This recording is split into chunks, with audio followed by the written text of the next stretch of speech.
Obrigado.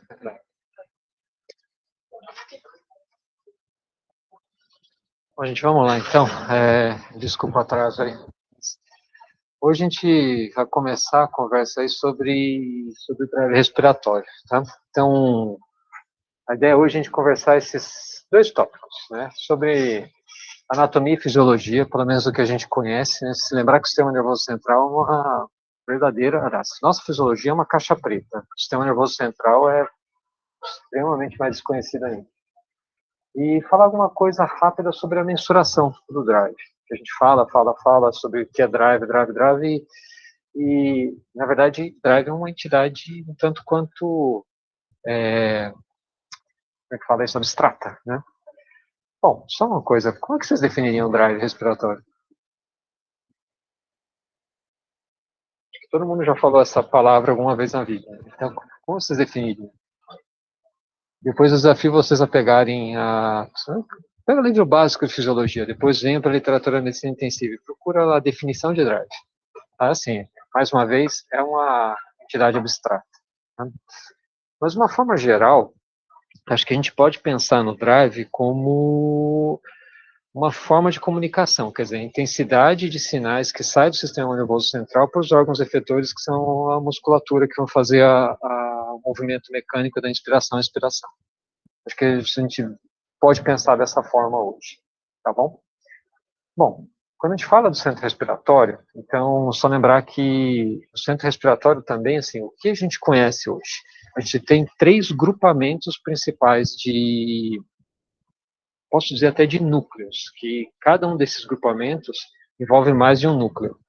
Então, nós temos 3 grupamentos principais, tá?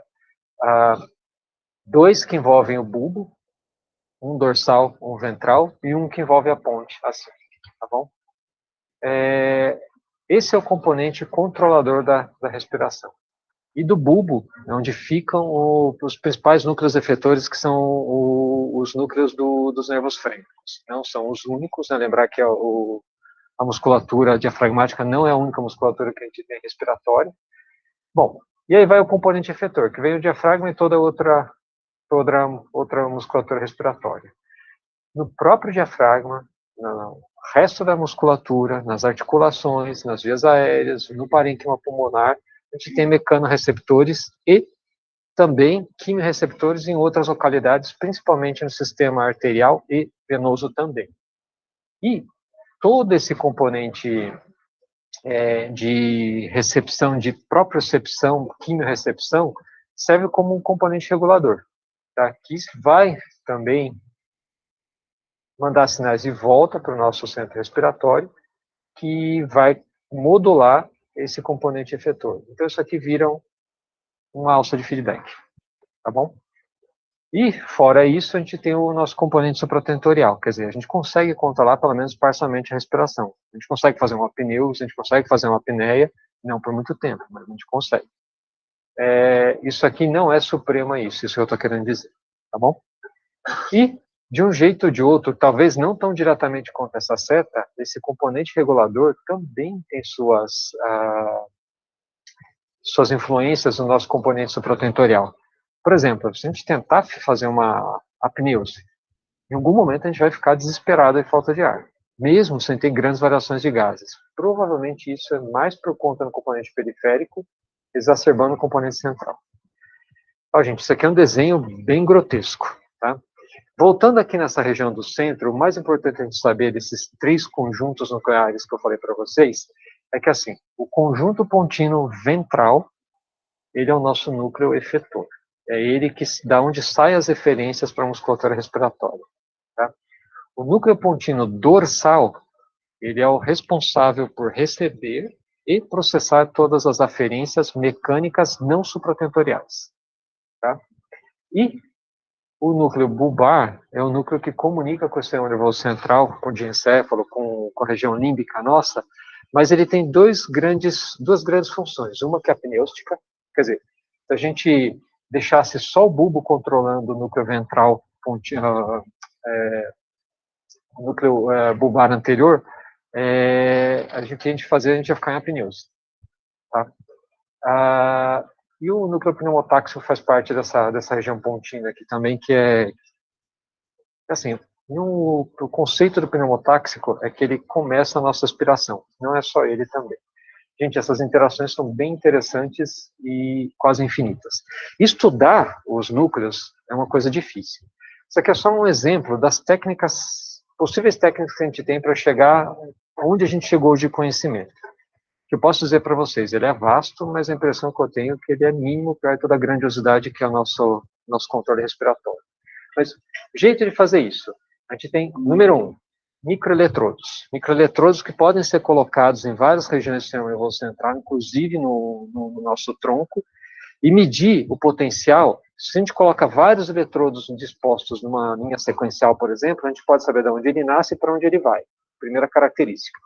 Segunda, como que ele acontece, se é impulso, se ele é contínuo.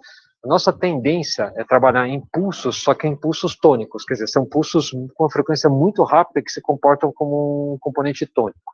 Tá? E, além dos microeletrodos, a gente tem micropipetas. As micropipetas dá para a gente coletar material do intracelular, para vocês terem uma ideia. Por exemplo, isso é que o professor Scalabrini fazia aqui no laboratório, nas células cardíacas, que é, por exemplo, tirar a concentração de sódio e cloro intracelular. É só um exemplo disso, tá bom? Outro jeito de estudar o sistema nervoso central, isso aqui é só para dar um exemplo para a gente da condução, de onde ele nasce e para onde ele vai, lembrando que quanto mais distal o sinal do núcleo ou do conjunto celular que ele foi gerado, ele tende a ficar menos tônico, porque vários dos componentes espiculares foram perdidos na resistência do sistema, tá? E na periferia, na fase nervosa, a tendência é a gente ver os pulsos grosseiramente. Lembrando que esses pulsos que a gente vê que parece que sobe e desce, eles são recheados de sinais do nosso sistema nervoso central, tá bom? Bom, essa aqui é uma outra forma, que assim, uma vez que a gente sabe quais são os principais moduladores de uma determinada região que faz uma sinapse XYZ, é usar a imunistoquímica para corar para reagir e corar aquela região com aquele determinado neurotransmissor. Tá?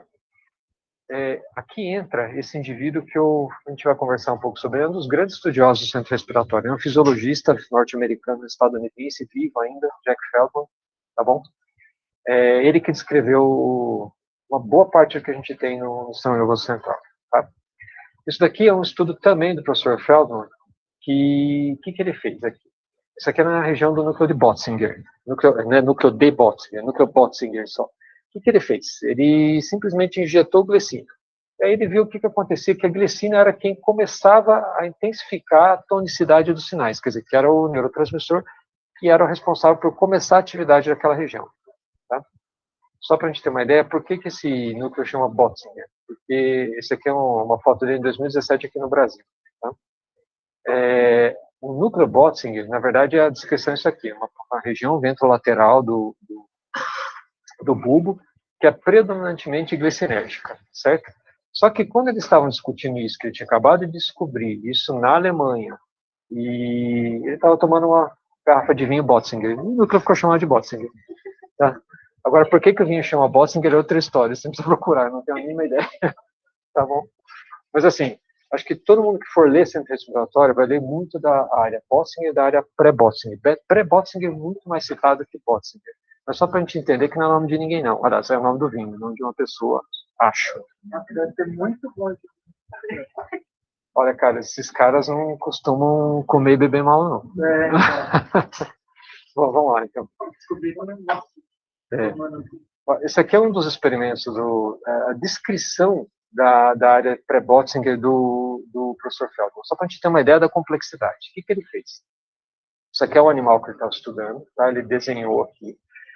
O que ele conseguia de aferências? Com os microeletrodos, ele instalou aqui no núcleo, na área de Botzinger, que é um pouco mais posterior, que é a área pré-Botzinger, e assim, para cá é a cabeça, para cá é para baixo, tá bom? Então, olha só, ele colocou 11 eletrodos em seções transversais do bulbo. E aí você conseguia ter uma ideia de onde nascia o sinal e como ele caminhava, e quais eram as falhas e os caminhos preferenciais dele, tá? Então, se a gente for pegar aqui nas espículas, as espículas 7, 8, 9, elas são um pouco mais precoces que as outras. É difícil ver isso, né? Mas é o que eles veem, certo? E, claro, com a ajuda de ajuda da tecnologia, não só no olho nu. E é justamente a região aqui que ele chamou de pré-Botzinger. Por que eu estou falando desse pré-Botzinger? Porque a gente vai ler muito sobre pré-Botzinger, porque pré-Botzinger é considerado o marcapasso do nosso sistema respiratório. E ele é localizado dentro daqueles 3 grandes conjuntos celulares que eu falei para vocês, no bulbar anterior. Tá bom? Bom, isso aqui é uma quarta forma de estudar. Até agora, o que a gente viu? Microeletrodo, micropipetagem, corar com o imunomarcador os respectivos neurotransmissores, e isso aqui é uma coisa interessante, você marcar um neurotransmissor e fazer com que o vírus infecte um conjunto neuronal inferior ou superior e ver o caminho que esse neurotransmissor marcado vai fazer, tá bom? Então, só para mostrar aqui as ordens, né, de baixo para cima, os principais. Núcleo do frênico, onde foi injetado o vírus para fazer as suas inclusões. E aí, se a gente vai subindo, subindo, subindo, e vai marcando toda a região, as regiões para cima. Isso para chegar à conclusão daqueles 3 grandes grupos celulares que eu comentei com vocês. Que hoje é assim, amanhã talvez não. Tá bom? Bom, aqui estão os 3 grandes núcleos, tá bom? Tá bom, gente? Assim, ó. A gente tem lá o pontinho e os 2 bulbares, anterior e posterior, e o lado de cima. Lembrando que o grande efetor é como é que chama isso aqui mesmo? O bulbar anterior, tá? Bulbar posterior é o grande juntador de informações para onde todas as aferências periféricas migram. E aqui de cima a gente tem o centro pneumotáxio e o centro apneústico, que provavelmente de onde vem também as informações supratentoriais ali. Acho que se a gente souber isso aqui, acho que eu estou contente de saber isso. Tá bom? Bom, vamos lá. Em relação às aferências, a gente já comentou isso aqui por cima, né? Mas assim, a gente tem aferências que vêm dos pulmões, do sistema vascular, tanto venoso quanto arterial, certo? Lembrar que do sistema arterial, a gente vai falar um pouco sobre as regiões dos glômerulos, basicamente o carotídeo e aórtico. É da onde vem, provavelmente, a sinalização, quimiosinalização mais intensa da nossa hipóxia e hipoxemia, certo? A gente já volta para lá. Tá aqui os 2 glômerulos, né? Os 2 conjuntos de glômerulos. E aí tem tudo que é supratentorial. E a gente tem também a sinalização que ela vem da região frontal do nosso bulbo, né? Frontal ventral, digo, né? Do nosso bulbo. Lembrar que o bulbo, aparentemente... Peraí, isso aqui é um tema... Já que eu estou falando do bulbo, deixa eu pular isso, eu já volto aqui. Isso aqui são os glômerulos. Isso aqui é a região do bulbo, a região frontal do bulbo. Lembrar que o nosso bulbo, assim, a gente não tem células altamente específicas que você fala, olha, anatomicamente é aqui que é feita a quimiorecepção. Não, você vê lá um negócio liso, e quando você vai testar que você variou o pH, variou o CO2, mudou a sinalização, a geração de estímulos e a condução de estímulos. Olha, gente, é assim que os núcleos são definidos. Não é porque você olha assim, para, o núcleo do trato solitário, existe o núcleo do trato solitário. A reta trapezoide, existe. O núcleo da RAF, existe. Só que, assim, a funcionalidade deles e alguns núcleos que não dá para a gente identificar anatomicamente, a gente sabe que eles existem por conta da fisiologia. Basicamente com essas 4 técnicas que eu falei para vocês. Tá? Então, assim, isso vem de estudo com animal vivo, que é capaz de sentir ou não sentir as sensações que a gente põe. Mas lembrar que, então, que a região frontal do bulbo, ela é responsável por quimiorrecepção, basicamente pH e PSO2, e não de hipóxia. Hipóxia não gera aumento de sinais nessa região. Hipóxia gera aumento de sinais lá da carótida e da aorta, tá bom? Então, recepção central é pH e SO2, tá? Vamos voltar lá para... Então, isso aqui são cortes de animais, tá, gente? Só para mostrar para a gente tem várias terminações nervosas que, assim, são terminações que são simplesmente filamentos. Eles se distribuem desde o nariz até na região mais distal nossa, que basicamente são mecanorreceptores. Então, aqui em cima, no nariz, na nasofaringe, orofaringe, eles são responsáveis por o quê? Aqui para nasofaringe, nasofaringe e nariz, basicamente eles são os deflagradores dos espirros. Espirro o que é? Nada mais é do que um mecanismo de proteção nosso para a gente expelir qualquer coisa que tenta entrar por cima e atingir a região central respiratória mais baixa, certo? Quando a gente começa a falar já de orofaringe, laringofaringe, laringe, aí começa a aparecer a tosse. E também dos grandes deflagradores são esses filamentos que são mecanorreceptores da via aérea. Decano, vírgula, que também funciona com estímulos abrasivos, né? Se eu colocar uma coisa ácida, por exemplo, aspiração, ele vai gerar tosse também, tá? Bom, tem alguns mecanorreceptores, por exemplo, de musculatura lisa digeria, que ninguém sabe muito bem para o que serve. O fato é que, assim, existe a possibilidade de, por exemplo, for liberar um stent na via aérea e eu distender a musculatura, de gerar um broncoespasmo. Isso pode acontecer. De eu gerar alguma resposta vegetativa. Olha, só voltar um pouquinho ali em cima, eu falei dos 3 grandes grupamentos neuronais para vocês, né?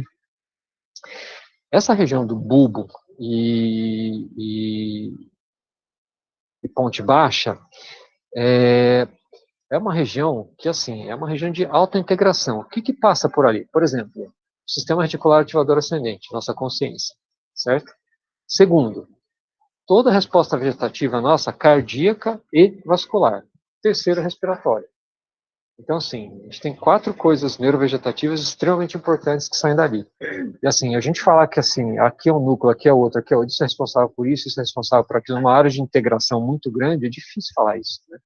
Então, esses grupamentos que eu falei para vocês, eles são definidos do ponto de vista funcional, tá? Bom, desculpa, não tem nada a ver com isso.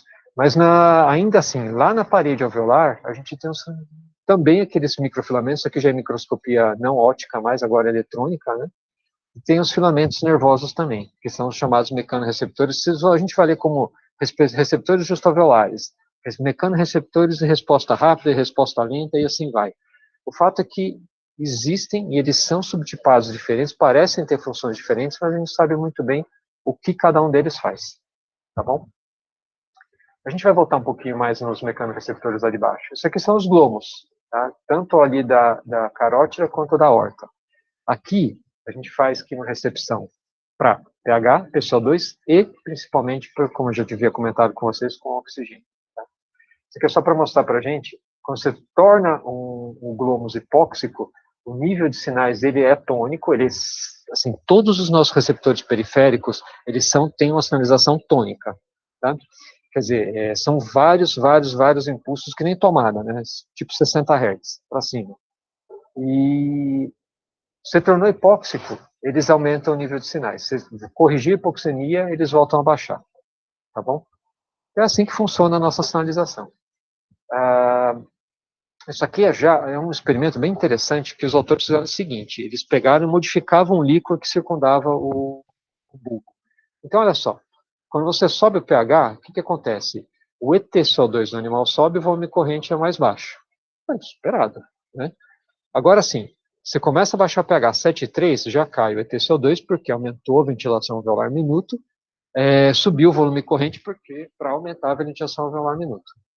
pH de 7,15, o TCO2 desmorona e o volume corrente aumenta pra caramba, tá bom? E aí voltou para o 7,3, ele volta para o nível que estava bem parecido, parece uma corcova com o mesmo nível pré e pós com o mesmo pH, tá? Bom, a gente já conversou sobre. Isso aqui é interessante, porque falando ainda da nossa região de quimiorrecepção central, a parte anterior do bulbo, ela parece se comportar diferente quando a gente está dormindo e quando a gente está acordado. Pelo menos em animais parece assim. Tá? A sinalização parece nascer mais das regiões aqui do núcleo retrotrapezoide quando a gente está acordado e do núcleo da RAF quando a gente está dormindo. A gente não, os animais, mas provavelmente como a gente tem um fundamento muito parecido, seja mais ou menos assim. Tá bom? Só assim, é legal ver essas coisas, né, gente? A possibilidade de variações, a plasticidade que pode acontecer quando você lesa uma coisa é muito grande. Bom, Isso aqui é uma história interessante. Acho que todo mundo lembra o que é o reflexo de Hering e Breuer. Hering e Breuer, o que eles descreveram é que quando a gente tem uma distensão pulmonar muito importante, a gente inibe o centro respiratório, a gente tende a partir para a fase respiratória. Isso é extremamente importante, aparentemente, em vários aspectos. Por exemplo, vamos pegar a Rose. Não lembro quem é o Trial Rose. O que foi o Trial Rose? Paralisar ou não paralisar os doentes com SARA? Como é que era o grupo controle? Como é que eles ventilavam?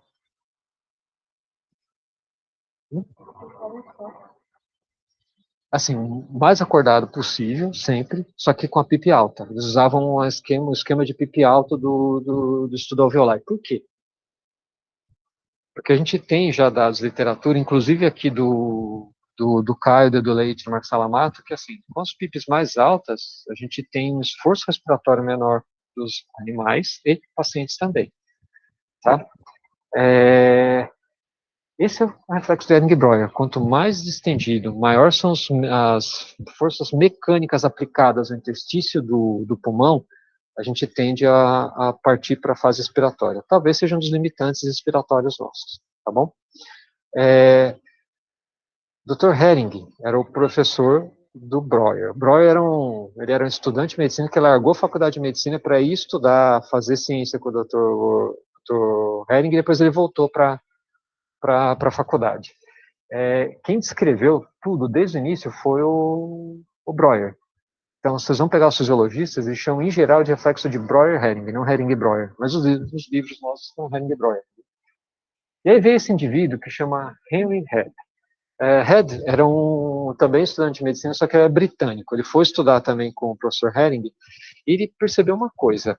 Quando você começava a distender os pulmões, só que você congelava, expunha o vago a temperaturas muito frias, não me pergunte como ele chegou nisso, né? Mas como você expõe o vago na temperatura muito fria, em vez de começar a expirar, a nossa tendência, a tendência dos animais é, pelo contrário, encher mais ainda o peito de ar.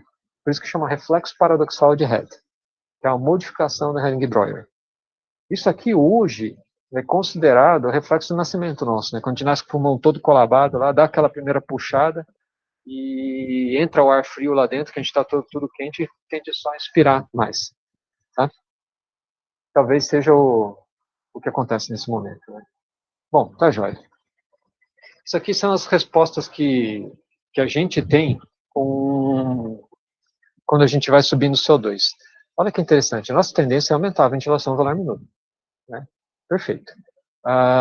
E olha só que interessante, inicialmente a gente faz isso aqui é o total, o volume minuto, decomposto em frequência aqui embaixo e volume corrente aqui em cima. Então, sim, a nossa tendência ao aumentar o volume corrente minuto com o aumento do CO2 é subir primeiro o volume corrente, depois a frequência. Que parece meio lógico, né? A gente vai subindo nosso volume corrente até onde a mecânica permite e depois sobe só a frequência, ou predominantemente a frequência, e dá uma achatada no ganho de volume corrente. Tá? Bom, isso aqui é só para mostrar que existem pessoas de todos os tipos. Tem gente que é super linear, né? Que quando você expõe alguém em hipoxemia, nossa tendência é, conforme for caindo o PO2, a gente aumentando também o volume minuto, certo?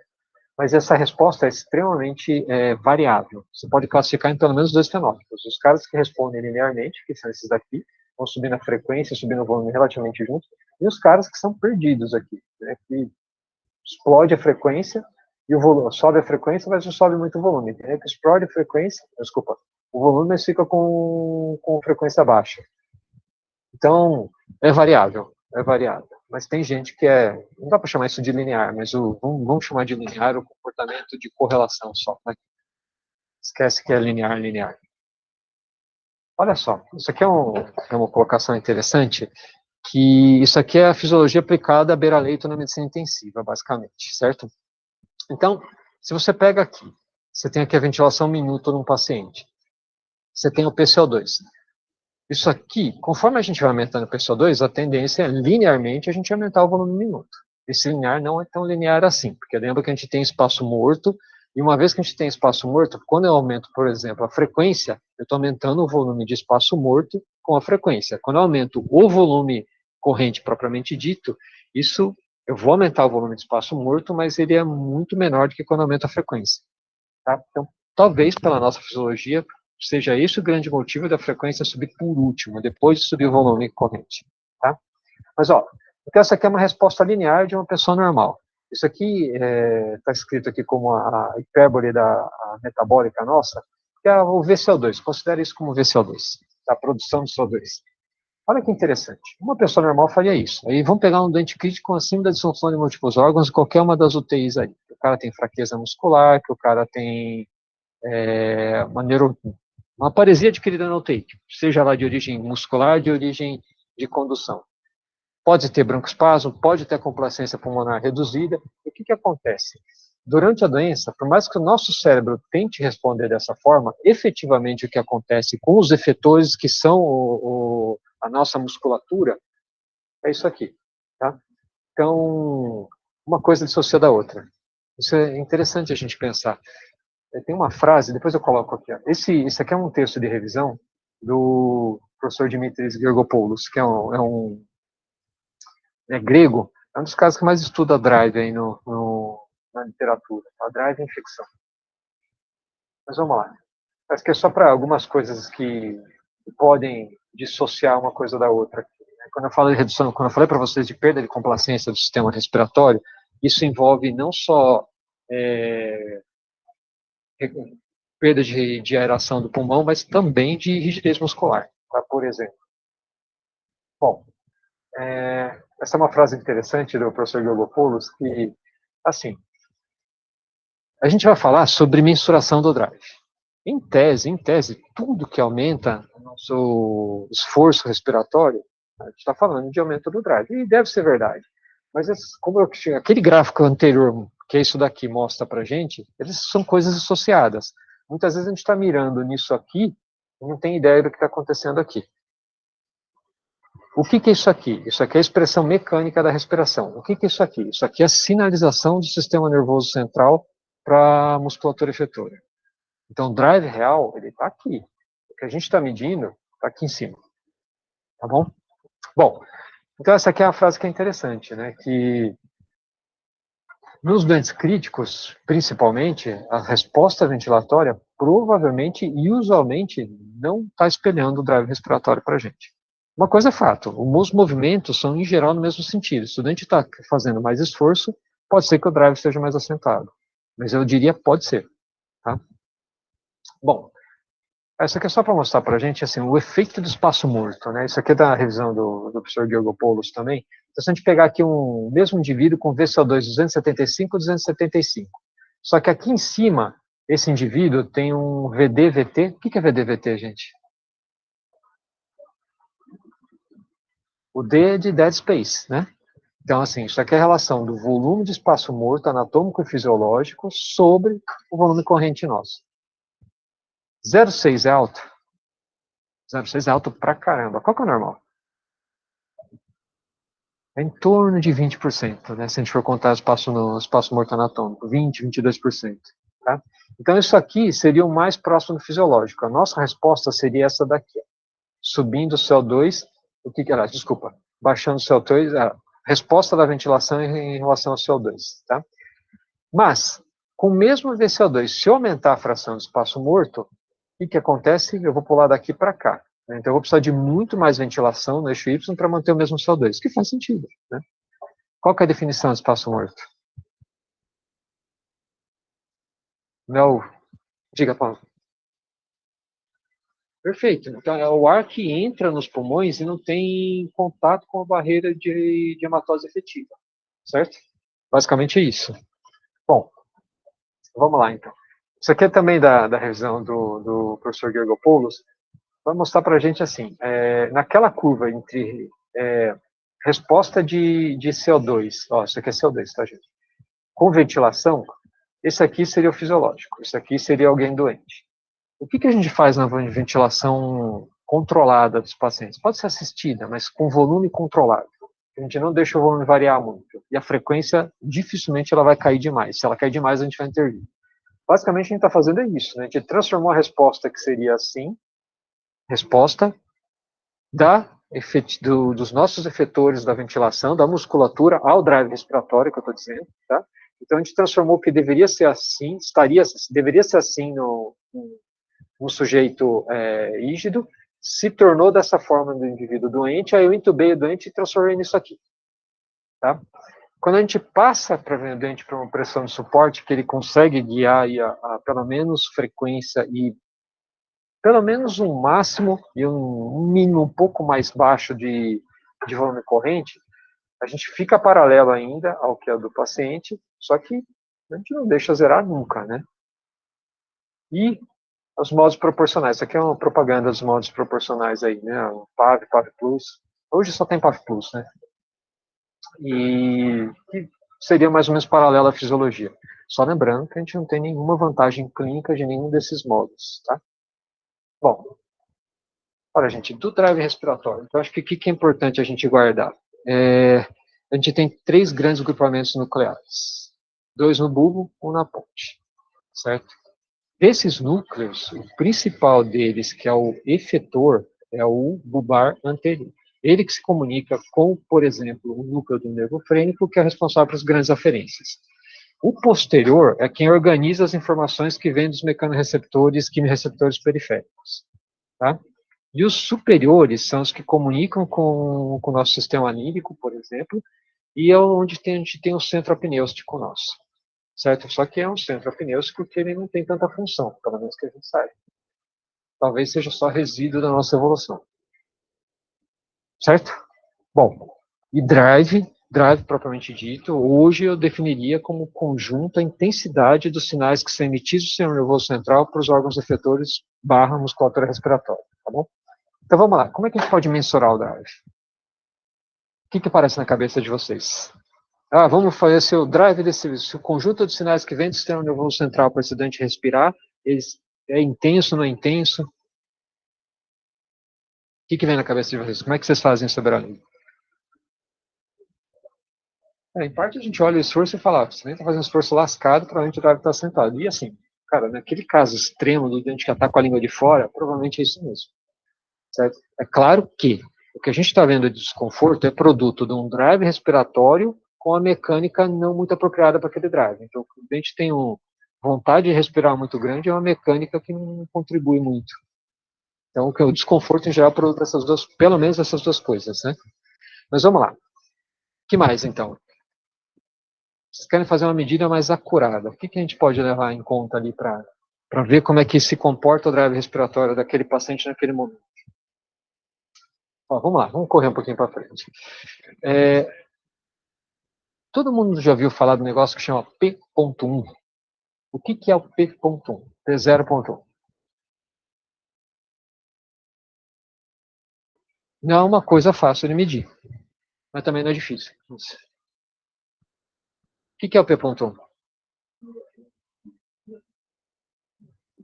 Sim, nos 100 primeiros milissegundos na inspiração. Da onde veio isso?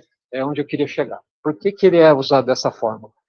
Nos primeiros estudos, esse aqui do professor Hamuda, que é um egípcio. Olha só que interessante, gente, que ele fez. Isso aqui foi com um animal pequeno, tá? Então, olha só. Esse estado A, o que ele fez? Isso aqui é o volume corrente pelo tempo. Quer dizer, no eixo Y, o volume corrente, no eixo X, o tempo corrente.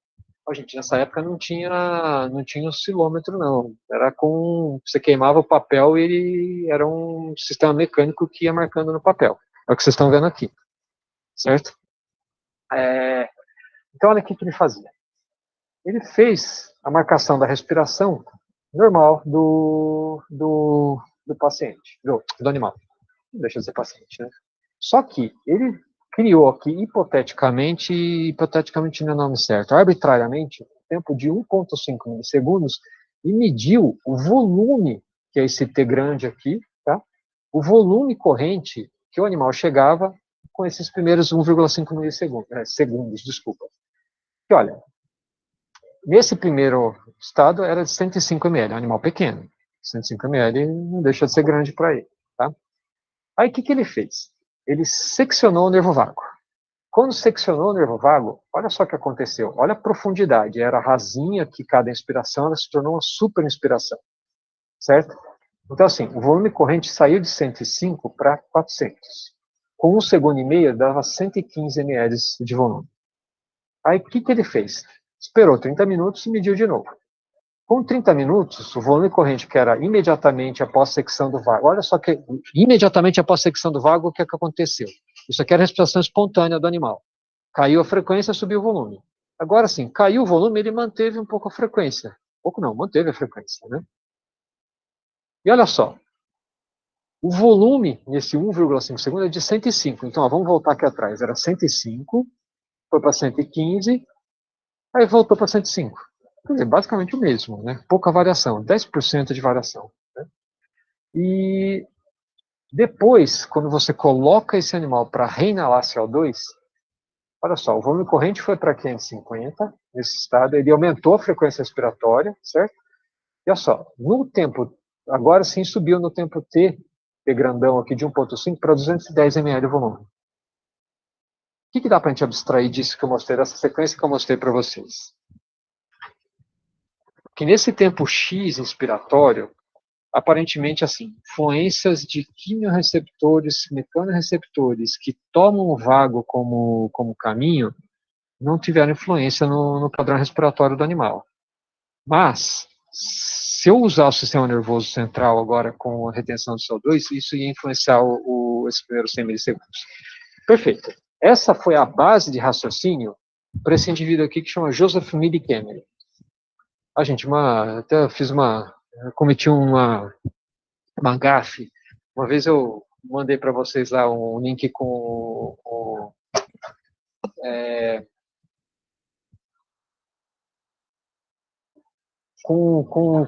a parte respiratória do Handbook of Physiology. Né? E assim, um dos caras que mais escreve lá é esse indivíduo aqui, Joseph Millikammer, que ele morreu agora tem acho que uns 2 anos. É um fisiologista canadense. Tá? E foi ele que criou o P.1. Qual foi o raciocínio dele? Bom, se naquele experimento anterior, com 1,5 segundos, tinha um volume relativamente fixo, perfeito na respiração espontânea. Se eu pegar um tempo muito mais rápido que isso, de 100 milissegundos, dificilmente qualquer coisa vai variar a pressurização até aquele tempo. Quer dizer, a derivada da pressurização até aquele tempo. Então, e se 1,5 segundos só o CO2 fez variar o volume corrente que entrava, provavelmente essa pressurização nesses 100 primeiros milissegundos, a hipótese dele é que isso estaria medindo, sim, as referências do sistema nervoso central para o aparelho respiratório. Faz sentido esse raciocínio? Foi o que ele tomou como base. Tá? Então, assim, os 100 primeiros milissegundos seriam livres a pressurização ou despressurização do sistema respiratório. Nos 100 primeiros milissegundos, já quase caí aqui, seriam livres de qualquer influência de, pelo menos, mecanorreceptores. Não necessariamente de influências supratentoriais. Tá bom? Então, assim, cuidado, que quando a gente assume P.1 como drive, a gente está assumindo como drive, e fala assim, está desligado de qualquer consciência. Não está desligado da consciência, está desligado da mecanorrecepção. Nem da quimiorrecepção totalmente está desligado. Então, cuidado quando a gente fala isso, tá bom, gente? Bom, então vamos lá. O que o professor Millikammer fez? Ele montou todo esse aparato com uma bolsa de reinalação. Isso aqui fica na boca do doente. Então, tem aqui uma via única, tá? De entrada dos pacientes. Os pacientes que, por acaso, eram eles e mais algumas pessoas do laboratório, que eles fizeram isso aqui, tá? Pressurização por tempo, gráfico de pressurização por tempo. A grosso modo, nos primeiros milissegundos, de todos os voluntários, olha só como eles são relativamente monótonos, respirando confortavelmente. Tá? Mais ainda, eles só foram variar mesmo quando variava com a reinalação do CO2. Bom, isso aqui era o último do Millikammer. Então, assim, o que ele mostrou para a gente? Que os 100 primeiros milissegundos, eles parecem ser muito parecidos em termos de pressurização e despressurização do aparelho respiratório, até o momento que a gente desafia o nosso drive respiratório com a quimiorrecepção. Tá? Bom, e aí assim, Vieram esses outros autores que eles fizeram um negócio interessante. Pegaram voluntários normais, se não me engano eram 8, não tenho certeza desse número, mas acho que eram 8 voluntários normais. Botaram para respirar também, fazer reinalação, só que com curare, com curização parcial. E olha só, conforme a gente vai aumentando aqui o CO2 das pessoas, conforme a gente vai aumentando o CO2 das pessoas, o P.1 vai subindo e o volume corrente deles ficou relativamente estável aqui. Tá?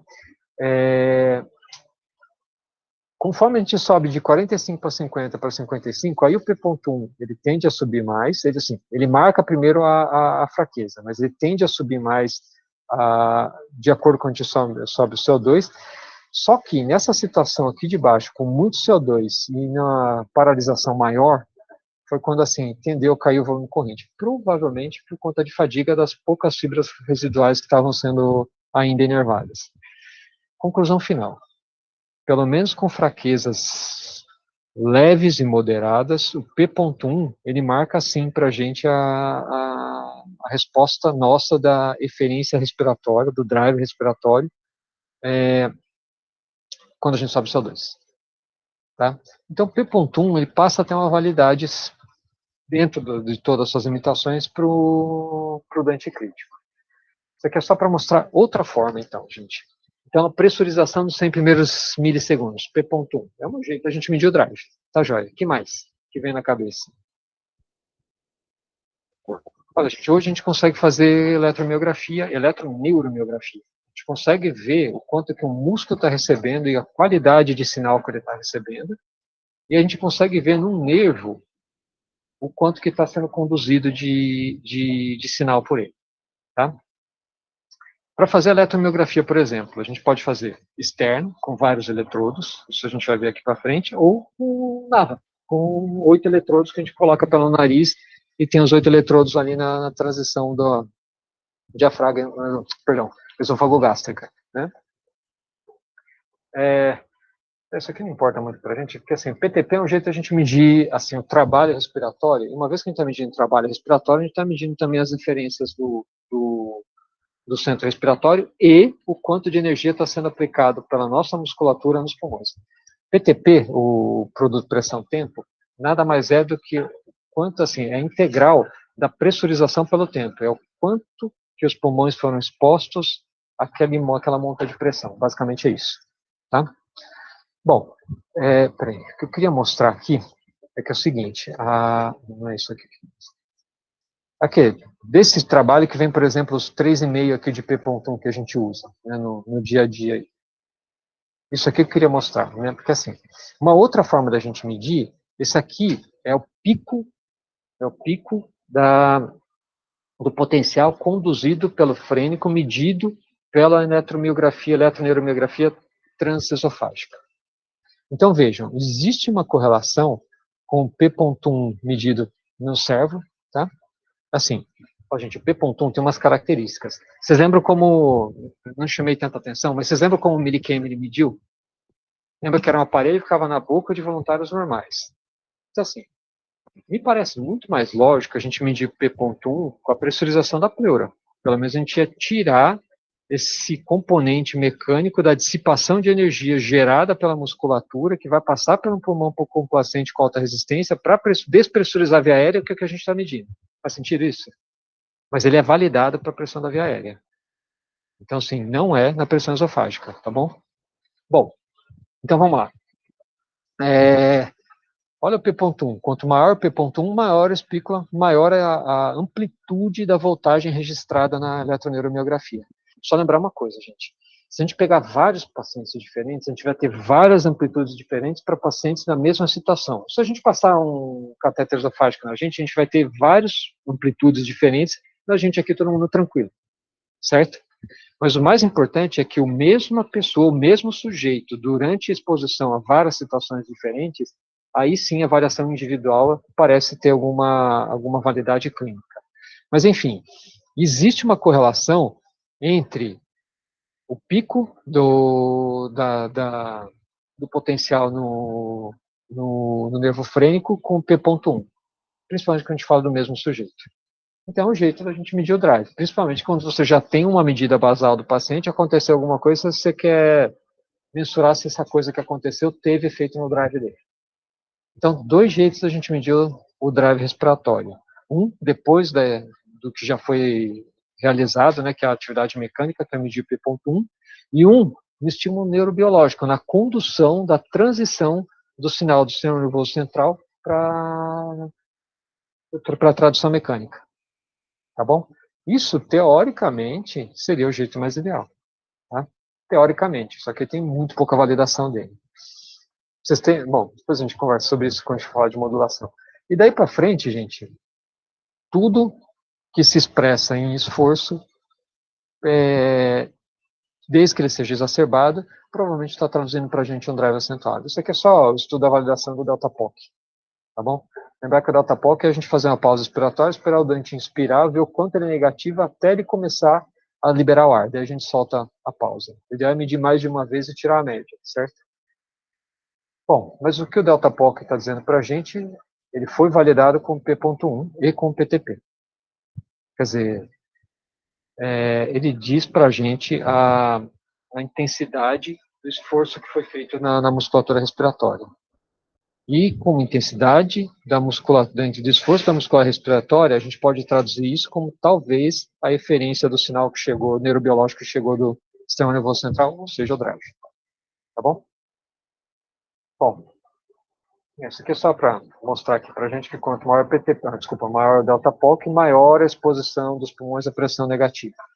E aí que vem a história que a gente vai conversar da próxima vez, que é quais as possíveis consequências do drive acentuado. Tá? Isso aqui é só para mostrar para a gente que, da mesma forma que a gente pode fazer com o eletrodo esofágico, a gente pode medir também a condição superficial do mesmo sinal. Isso aqui cadê? Isso aqui, do mesmo sinal periférico, isso aqui é o sinal esofágico. Eles são bem parecidos, até em morfologia.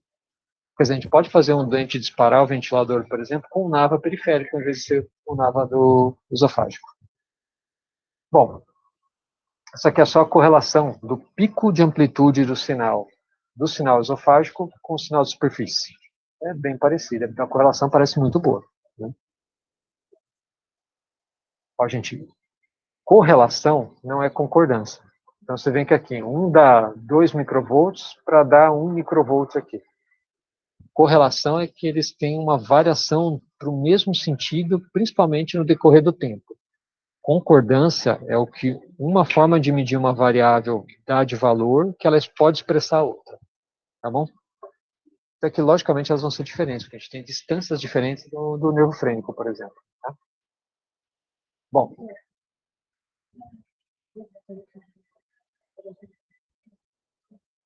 A questão de PVC, eu já, mas muito pouco. Uhum.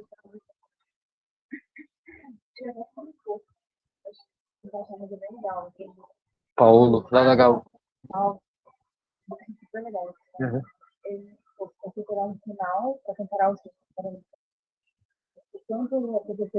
Certo. Legal, legal. Legal. Legal. Faz muito sentido, né? Faz muito sentido mesmo. Tá? Bom, então, gente, assim, drive, vamos tomar hoje como a intensidade do sinal emitido pelo sistema nervoso central para gerar o esforço respiratório, tá bom? Claro que se um está gerando esforço respiratório, se eu medir esse esforço respiratório grande, provavelmente o drive é acentuado, tá? Não só, mas também. A mensuração, a gente tem a quantificação elétrica, que talvez seja o padrão, mas é muito mais estudado para a gente falar nisso, tá? Pra vocês terem uma ideia, um dos experimentos não sei se vocês conheceram o Caio. O Caio foi um dos alunos aí de doutorado do Leite. Ele estudou o efeito da PIP em estratégia ventilatória, não só no drive, mas na quantidade de inflamação dos pulmões no PET. Vocês terem uma ideia, a quantidade de sedação não tinha absolutamente nenhuma correlação com o EADI, com a amplitude de sinal do navo. Interessante isso, né? Mas provavelmente porque assim, a gente não está inibindo o drive em alguns momentos, né? De estar usando curar e está evitando a expressão do drive, só isso. Bom, e as medidas de esforço, né, que aí entra P.1, delta POC, variação de PVC, legal. Então, gente, assim, essa primeira parte do drive é isso. A segunda, a ideia era de conversar um pouco sobre drive na doença, sobre o que esse drive acentuado pode causar, da onde vieram essas informações e terceira, a modulação do drive, tá bom? Assim, essa parte é muito chata, né, cara? Colocar tudo junto, assim,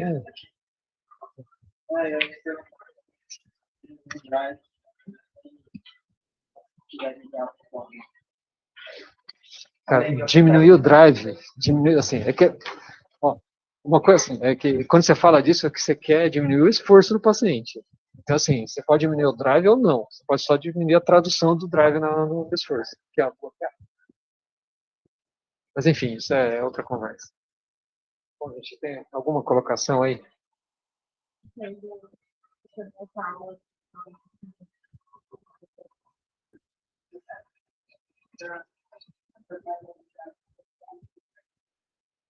É.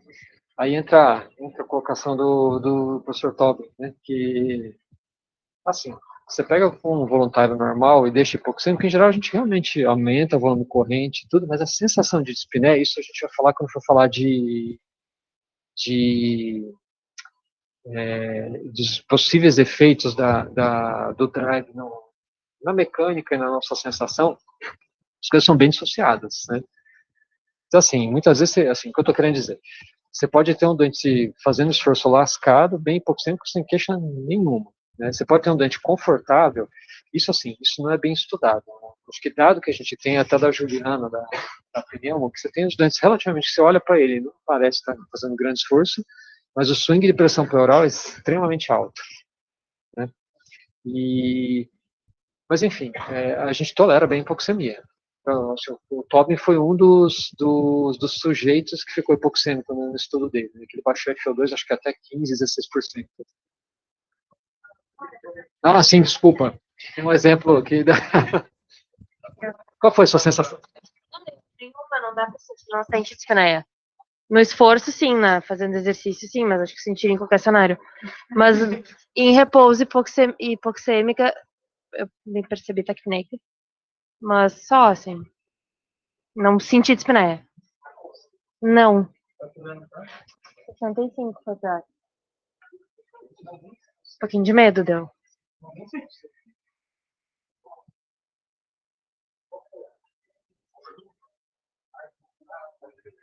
Mas era fazendo exercício.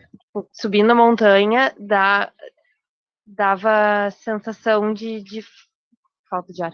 Mas parecia que era pouco ar. Parecia que era.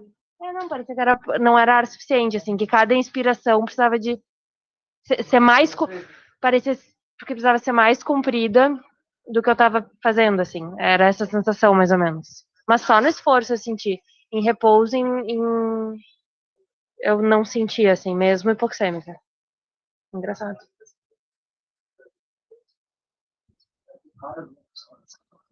A mais referida é essa, que a quantidade de ar que entra não é o suficiente.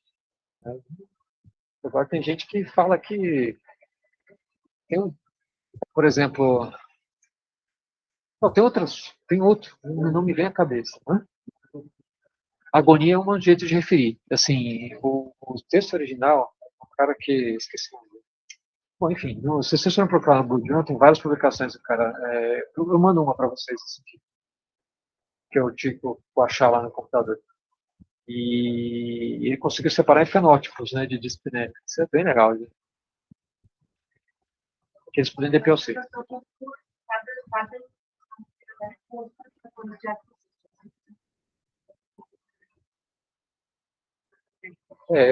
Mas acho que assim, para dar resposta para Yantara, a gente tolera hipoxemia, né?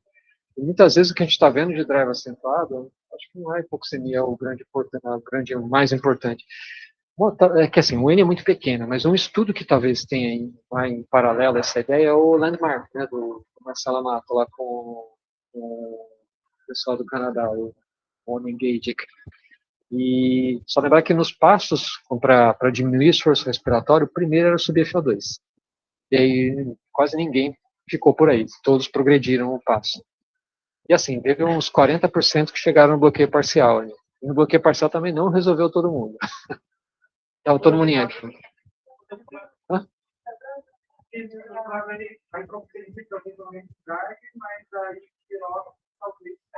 De forma transitória, tem dor de faz apneia. Mas é transitório. Você... Sim, sim, sim.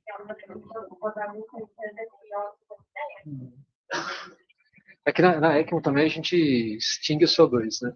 Então um dos estímulos sai ali. Mas não é só isso não, tem mais coisa.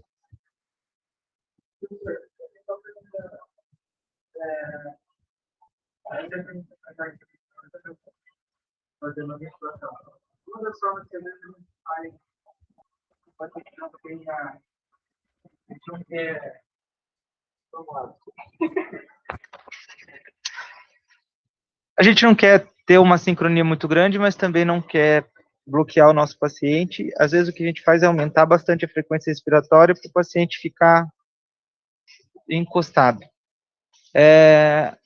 Como que a gente explica isso fisiologicamente?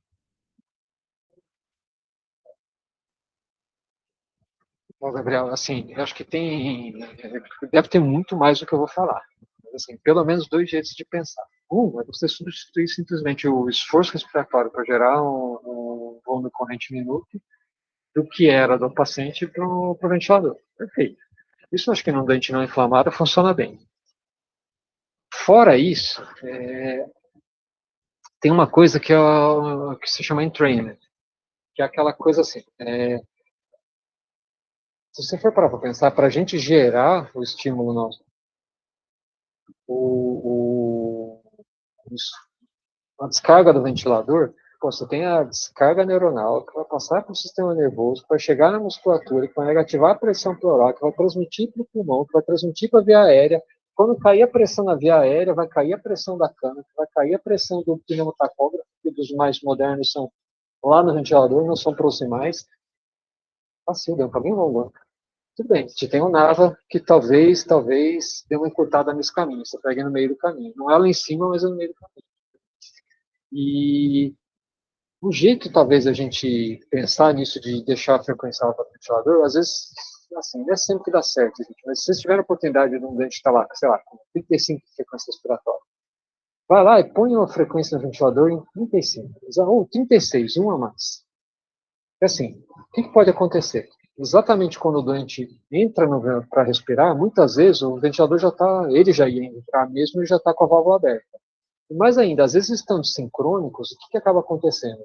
Conforme o doente ele vai distendendo os alvéolos, ele pode ser que ele gere uma resposta, um feedback negativo, uma alça negativa para começar a fase respiratória, que é o reflexo de Hering-Breuer. Né?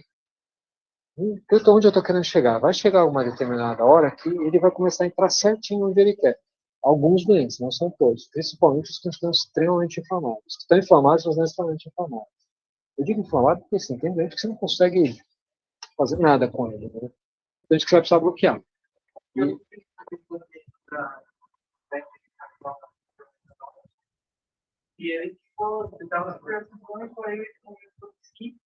Aí ele ficou juntinho. E ele fazia esforço ainda, juntinho com o ventilador. E o ventilador acho que está todas controladas. Em geral é isso que está acontecendo. Ele está entrando, só que logo depois que o ventilador disparou. Isso chama entrando. Exatamente sincrônicos. E você acha que é aleatório? Não é não. Porque talvez tenha o troço do Hering-Breuer. Às vezes você consegue ver onde ele está entrando. Que não deveria, você fala, de sincronia. Não.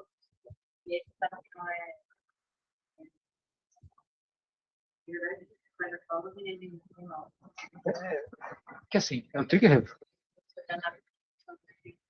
Você baixa a frequência, ele sai de sincrônico, ainda respirando com a frequência alta. Agora que eu entendi o trigger reverso, demorou para cair a ficha. Você tem razão.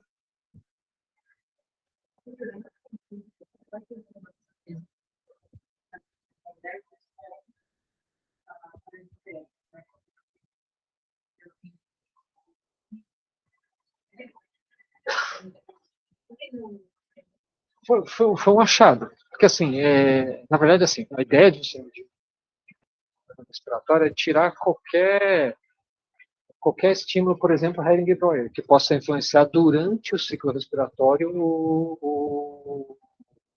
o sinal que está sendo emitido do sistema nervoso central. E assim, o Hering-Breuer, em tese, quem carrega, diferente das sensações aqui de cima que são do glosso faríngeo, tudo que é do pescoço para baixo, a maior parte vem pelo vago. Então a ideia de fazer a secção do vago foi tirar essas influências dos mecanismos do vago. Eu falei frênico, então eu falei errado, foi vago. Falei a vagotomia. Que a musculatura estava íntegra, toda a referência estava íntegra. Se eu falei frênico, está errado, é vago, tá? Eu falei frênico, desculpa.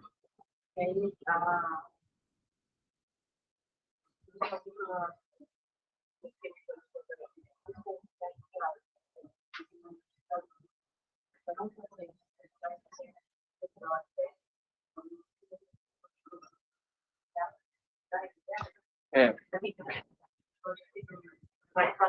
Desculpa, quando você falou quando ela quer, me entrou consciência no meio. Se entrou consciência do que ela precisa, talvez. Ali.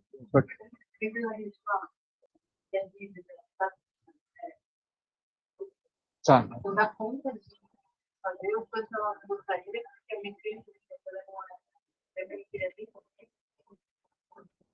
Talvez não, porque aí já entra no cenário de dispneia que ninguém sabe de onde vem, né? Que isso tem muito da tradução aqui de cima.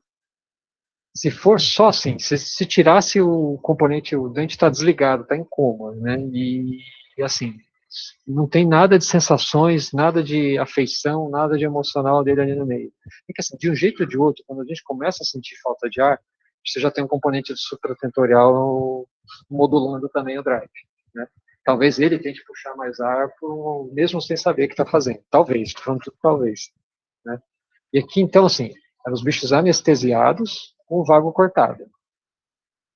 Talvez com a ideia de tirar isso do componente supratentorial. Mas, assim, acho que o mais importante de tudo isso é a gente traduzir isso para a prática, que P.1 tem suas falhas, né? Não foi, assim, acho que ele é muito bom, mas não é perfeito.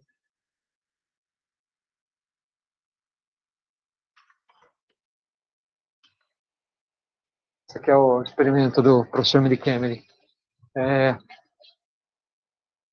gente só para o que eu tinha falado para vocês, a ideia disso daqui era subir o CO2, né, da máscara de reinalação. E ele fazia, ocluía a via aérea para medir o P.1.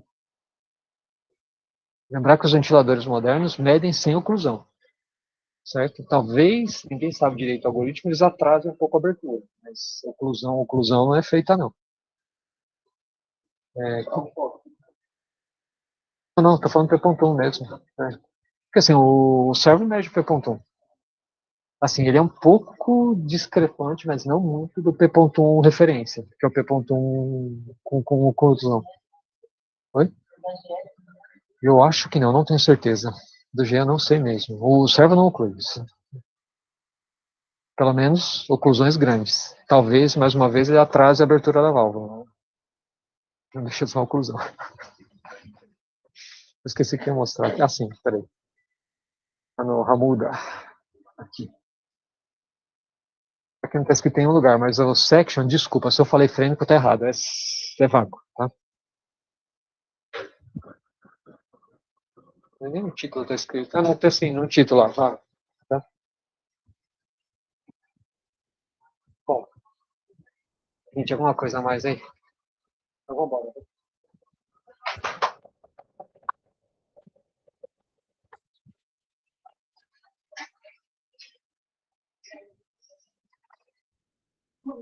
Pode parar?